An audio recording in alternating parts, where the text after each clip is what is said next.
Hello again, everybody, and welcome to Golden Moments. I'm Bruce Howard. Well, it was 10 years ago that the University of Tulsa took on the tradition-rich Notre Dame Fighting Irish program. That game in South Bend, Indiana, and of course the Irish was favored. But Todd Graham and the gutty Golden Hurricane had a different idea. Here's our latest installment of Golden Moments. The Tulsa-Notre Dame game in 2010 was the brainchild of TU Athletic Director Bubba Cunningham, who had worked for and graduated from Notre Dame. One day, Cunningham came to head coach Todd Graham's office to broach the subject of a TU game against the Fighting Irish. Really, Bubba should be credited, I think his affiliation with Notre Dame, and they were looking for a game. And and I remember when he came by, we jumped at that opportunity. We thought it was a great opportunity for our program. And so the game was set. October 30th, 2010. TU would play Notre Dame for the first time ever, and the game would be at South Bend, Indiana. And I can remember there wasn't any having to motivate the players that week. They knew the opportunity ahead of us, and we knew we had a heck of a football game, and we prepared and expected to win. The biggest thing about the Notre Dame game is we went in there and expected to win.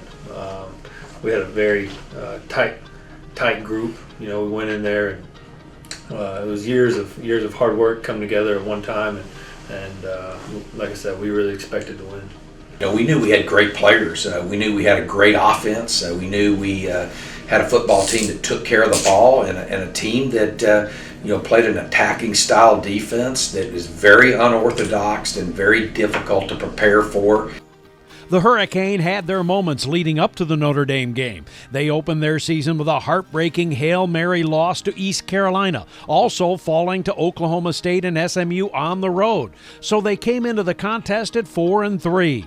Notre Dame, still finding themselves under first-year head coach Brian Kelly, came into the game 4-4. Coach Graham always had the Hurricane go to the stadium the night before any road game. And in the case of Notre Dame, with their history and tradition, that was really important. Going to the stadium for the walkthrough the night before the game was amazing. It was definitely give the younger guys a chance to soak it all in, touchdown Jesus, and just see the stadium, and don't be so shell shocked once we get game day. So it was great walking the field, get a feel for the grass and things like that. Our guys were pretty mature. They were pretty focused on what they were doing, and they knew that we had a tremendous opportunity ahead of us. So I just remember that walk through, that team walk, being very focused and very dialed in, and everyone knew that we had a great opportunity ahead of us, and we were going to need every single person to be at their best. On game day, the Hurricane was led out of the tunnel by Bill Warren, a TU booster and also Notre Dame grad and philanthropist. Then TU proved early on they belonged on the same field as the Irish.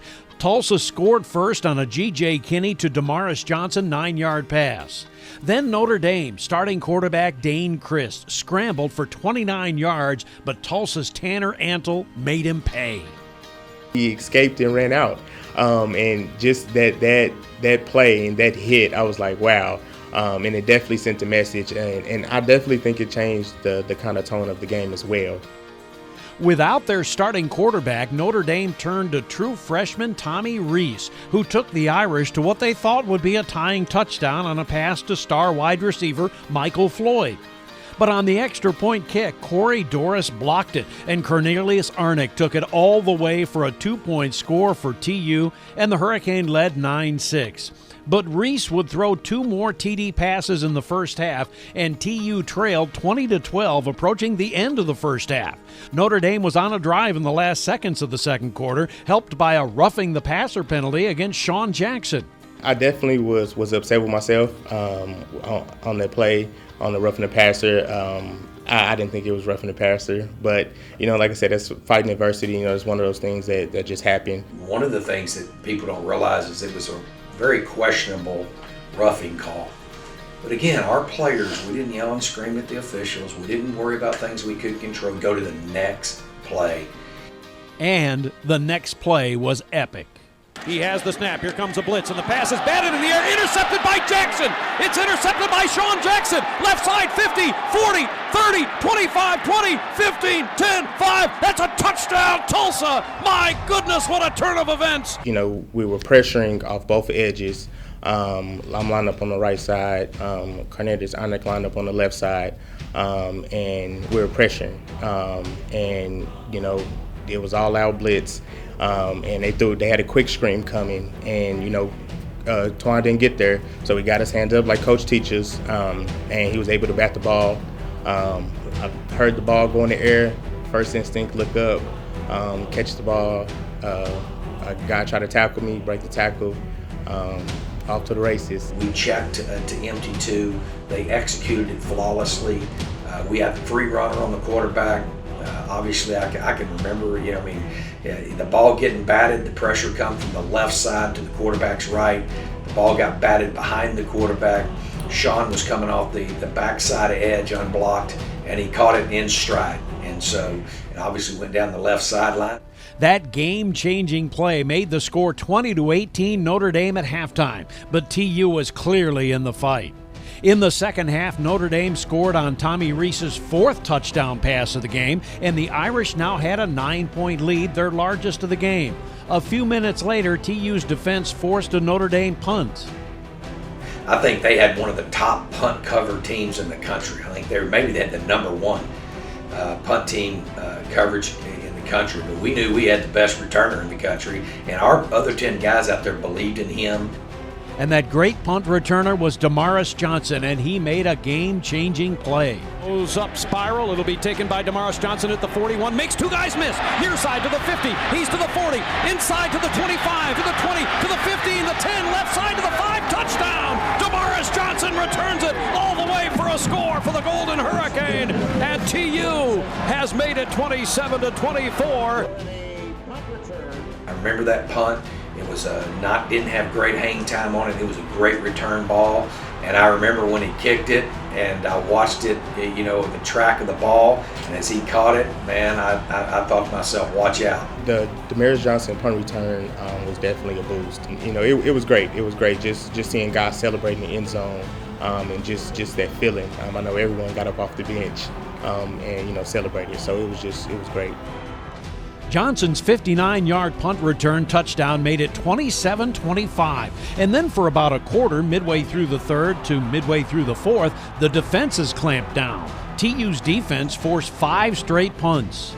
We did a lot of different formations, a lot of different looks that confused the quarterback.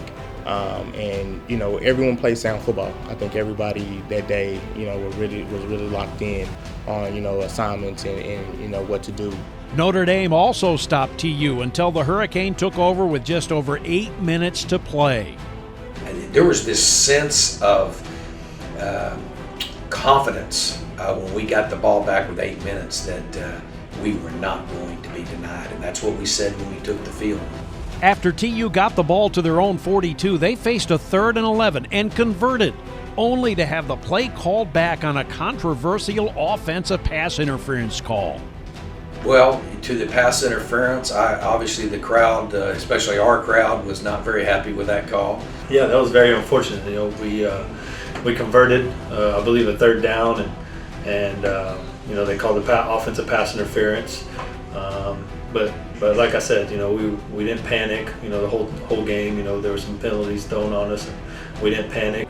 But they were faced with 3rd and 26, and somehow the Golden Hurricane found a way. I believe it was trips left. Brown Husky was the play. They rotated the safety to the middle of the field, and I saw Ricky Johnson up the seam and gave him a chance. He made a great play. That's our guys. We come back. We knew we had to run 4 vertical. We knew we had a great quarterback that could execute. We knew we were going to protect our quarterback. He read it flawlessly, and man, just put it right in there and made an incredible pass, and we convert. That pass play and another to Genesis Cole set Tulsa up, and kicker Kevin Fitzpatrick had a chance to give TU the lead. Obviously, when Fitz ran out there, I didn't say a word to him because obviously he was a great kicker, and we knew he was automatic. We knew he was going to do his job. Kevin Fitzpatrick split the uprights from 27 yards out, and Tulsa had a 28-27 lead with 3:23 remaining. And now it was up to Tulsa's defense. Our defense ran out there. I remember as we were taking the field, I could hear our staff, myself, everybody was just, we will win. We're winning this thing, man. Do your job. Just remember, just don't let the moment get too big. Just do your job. Everybody do their job. Don't get any dumb penalties, things like that. So it was just, go out there and do what we've been doing all day. But Notre Dame moved the ball down the field. In fact, they got the ball to the TU 19 with 42 seconds to play in the game, and the Irish called a timeout. We were expecting them to hand it off, get close enough to kick a field goal. So we were blitzing. I anticipated that they would run the ball and just kick a field goal. They had, a really good field goal kicker. Notre Dame kicker David Ruffer had not missed a field goal all season long to that point, but out of the timeout, Irish coach Brian Kelly had other ideas. Them being Notre Dame, I thought we could maybe, I thought they did want to take a chance. They wanted to score and score a touchdown first, and then obviously kick a field goal second. And so we talked about those different scenarios. As we went back on that field, man, that's all you could hear was, hey, man, play the next snap, make a play, we will win. Instead of the field goal, Notre Dame decided to take one shot at the end zone. Reese has the snap. He'll roll out to the right. Here's a throw into the end zone. Intercepted by TU. Intercepted by John Flanders. Flanders intercepted the ball in the end zone, and Tulsa has the ball. I remember almost frame by frame that ball going in the air. And when they snapped the ball and I watched the quarterback drop to pass, I knew here's an opportunity. Here it is. We got to make a play. On that play, I was on the far right, lined up on the far right, rush in, and I was, getting pressure on the backside. And if I remember, Corey Doors, the one that got the most pressure, and made him throw it up. Here's a guy going against the best receiver in America in one of the most hostile, most storied programs in the history of college football. But what they didn't realize that day is the heart of the football team that they were playing against. When he threw it up and I saw John come down with it, and it was amazing. There's never been a play that I had more jubilation on than that play, because here it is, a guy nobody knows that comes from a program with a bunch of young men that had an unbelievable character, elite discipline, and they loved each other, and man, they pulled together. John Flanders' interception sealed the game, and Tulsa had upset Notre Dame 28-27. I remember as soon as the GJ took that knee, I remember I turned to my left and Mike Case was coming up that sideline, and just the look on his face. Shortly behind him was my wife Penny, and we all three just embraced there. Obviously our players are embracing, fans going crazy. To go on the road and beat Notre Dame at their place was just a confidence booster, and it kind of affirmed to us that we were that good, and we had a great team, but just kind of gave us the confidence we needed the rest of the year. It was a total team effort. Special teams, offense, defense, staff, players. Amazingly, neither team lost again in 2010. TU went on to win 7 in a row and won the Hawaii Bowl. Notre Dame won their last 4 and captured the Sun Bowl. And no one can ever take it away from us that on that day, a team from the University of Tulsa who no one gave a chance to go in there and win. We went there and we won, and we got it done at Notre Dame. But when you look back at the year 2010, there's no question the game that sticks out is Tulsa's monumental upset of Notre Dame.